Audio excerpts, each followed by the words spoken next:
On est parti pour une très grosse semaine de tennis, mon très cher Goth. Les Jeux Olympiques de Paris ont commencé hier avec une cérémonie d'ouverture, comment dire, intéressante. Si tu ne veux rien manquer des temps forts du tournoi de tennis, simple et double, n'hésite pas à t'abonner juste ici, mon très cher Goth, on va se régaler. Alors aujourd'hui c'est très simple, c'est une vidéo qui est consacrée au duo Nadal-Alcaraz qui jouait ce soir. On va également un petit peu parler de la cérémonie d'ouverture et des joueurs et joueuses de tennis qui étaient à l'honneur. Je te laisse claquer ton meilleur pouce et on attaque juste après ça.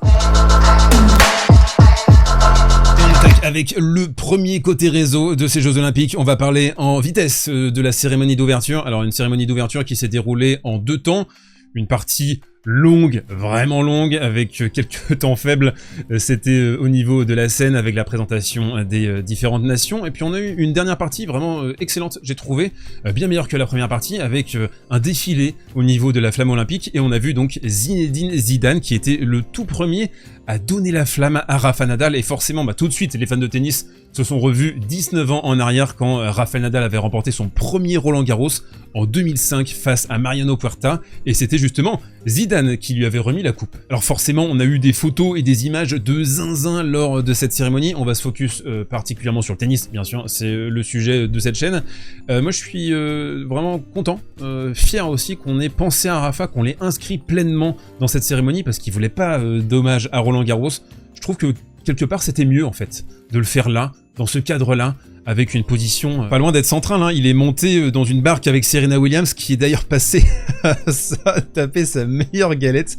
On l'a vu avoir un holker, elle a réussi à tenir devant les caméras, mais ça a été difficile, hein, avec une énorme pluie battante dans la tronche, et donc cette cérémonie qui s'est terminée de manière, je trouve, majestueuse, avec Marie-Jo Pérec et Teddy Riner qui se sont tenus la main et ont allumé la vasque.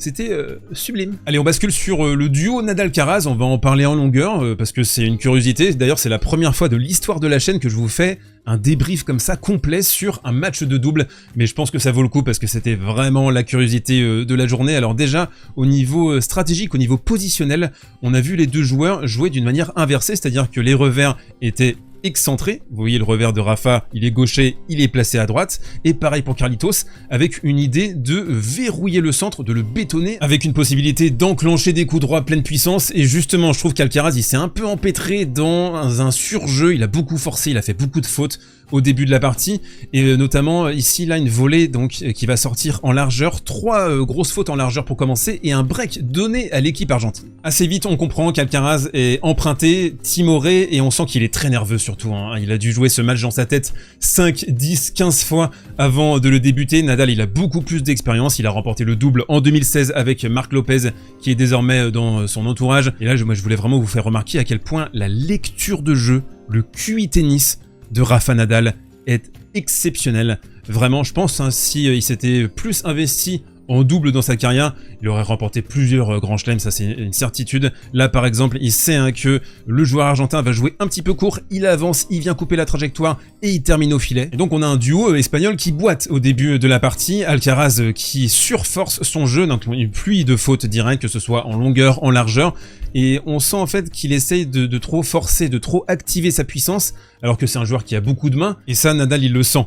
Et c'est ça, je trouve aussi la beauté du double, c'est quand vous avez votre partenaire qui est à la tête dans le seau, qui n'arrive pas à rentrer dans sa partie, qui est très nerveux, très tendu, eh bien c'est au partenaire de le canaliser, d'essayer de le calmer, de lui dire ouais ça c'était bien, c'était un bon coup, joue ci, joue ça, je m'occupe de tout. Et je trouve que Rafa dans cette position de senior, il a été un très bon pour tanker le début de la partie, réussir des coups excellents, tenir en fait ce double à bout de bras.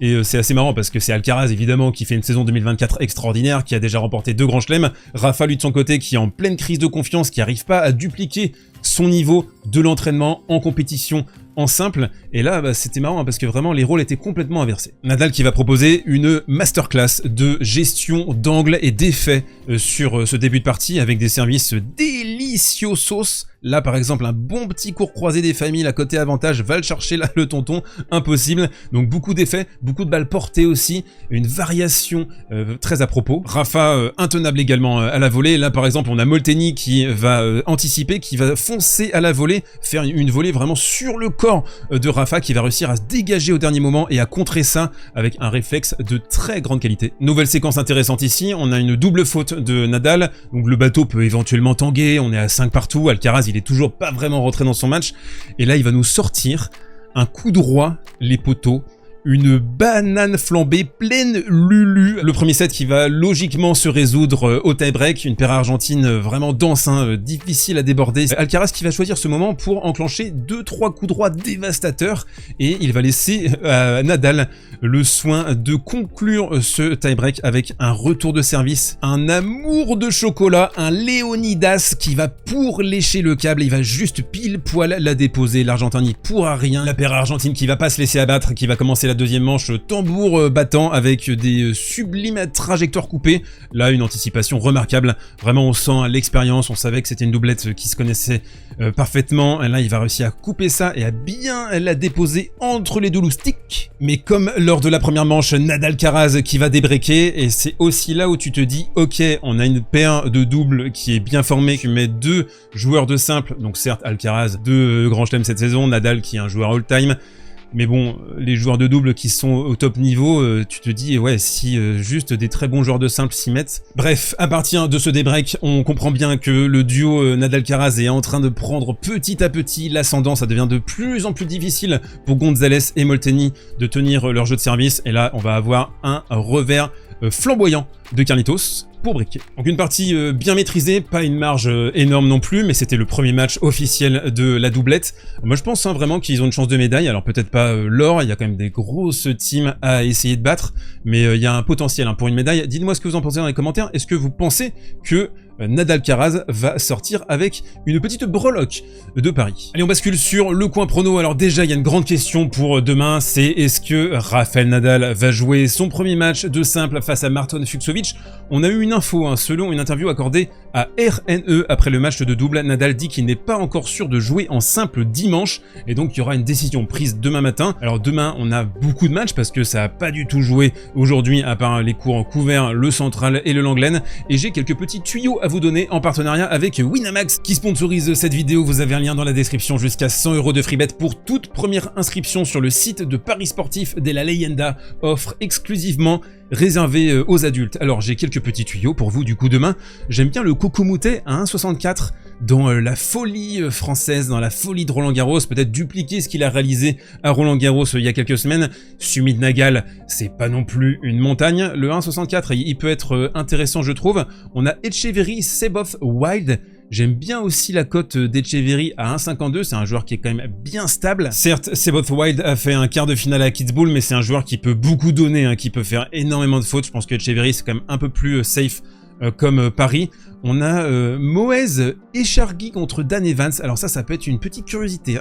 J'aime bien le 1,35 de Dan Evans sur un combo, ça peut être intéressant à placer. On a Christopher Eubanks contre Benjamin Hassan, ça c'est vraiment le genre de kiff que seuls les Jeux Olympiques peuvent nous procurer. Benjamin Hassan, c'est un joueur qui est aux alentours de la 170e place actuellement, qui a beaucoup joué sur terre battue dans sa carrière, il a 29 ans déjà. Chris Eubanks, forcément, sur terre battue, et vu sa saison 2024, n'est pas donné favori. Le 1,78, il peut être potentiellement intéressant, j'aime beaucoup le Deminor Struff également. Alors évidemment ici, Deminor n'est pas favori parce qu'il était longtemps incertain pour les Jeux Olympiques. Finalement, il va participer. Donc Struff est à 1,74. Mais quasiment tous les parieurs sont partis côté Deminor. Pourtant, nonobstant, Mariano Navone contre Nuno Borges qui a battu Nadal en finale à Bastad. Navone qui a perdu contre Rafa lors de ce même tournoi. Mettons une pièce quand même sur Navone. Et puis on aura également Arthur Fils. Ce sera dans l'après-midi. Il faudra pousser le jeune français contre Matteo Hernaldi, la grosse bête noire de Tutur Fils qui a remporté Hambourg. Vous avez regardé le tournoi bien sûr, la finale épique contre Alexander Zverev. Tout le monde part tête baissée sur Arthur Fils. Et c'est vrai que ça coince pour Arnaldi depuis Roland Garros. Il a perdu au premier tour à Hambourg et à Umag. Donc j'ai envie de partir sur Arthur Fils. Petit combo à 1,49. On va mettre ça sur un combo à 4 ou 5 joueurs. On se retrouve très vite pour couvrir ces Jeux Olympiques de Paris. Moi je vais essayer de me soigner au niveau du nez parce que vous avez entendu dans cette vidéo, j'ai parlé du pif non-stop. D'ici là, porte-toi bien mon très cher Goat. Prends soin de toi et mange une belle baguette avec du beurre salé.